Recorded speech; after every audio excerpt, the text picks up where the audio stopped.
wisdom is born, is not acquired through knowledge. And those who acquired leadership through knowledge are very few, because majority of them end up being arrogant. And knowledge without proper dictates of good behavior, it breeds arrogance. And an arrogant leader is not actually the best suited person to govern.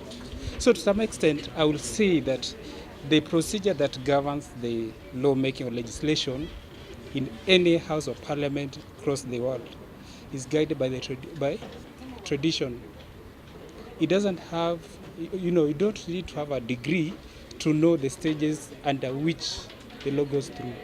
Although the process itself is,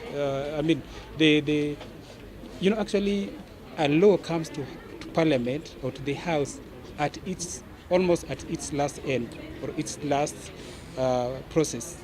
The law is first, as we know, is originated by either the ministry or an independent person can draft a bill, because laws originate from bills. So when that bill is drafted, it's taken to the house.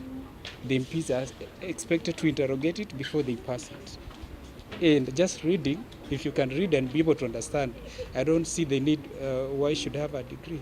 As long as you know the procedure under which they say bill goes through before it becomes a law.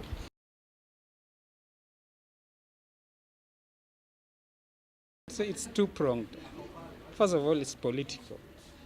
Although the originator of the bill may have had good intentions, but someone along the way may have jacked it to settle his own political scores. Look at this case. That those guys who can say they are qualified, isn't it? They're already sitting in peace. But you see, the people who are giving them a lot of hell on the ground, their opponents, don't have that. So in short, it can be easily used against the opponent for the self-seeking interest of this person. And we've seen quite a number of those cases. In fact, there have been questions raised against, the motive of the chairman. It said that a person who is an individual who is trying to oppose the chairman of the Justice and Legal Affairs Committee, actually the individual who wants to run against him in 2017, that person doesn't have a degree, but is a person who has a network on the ground. He hears the people on his fingernails.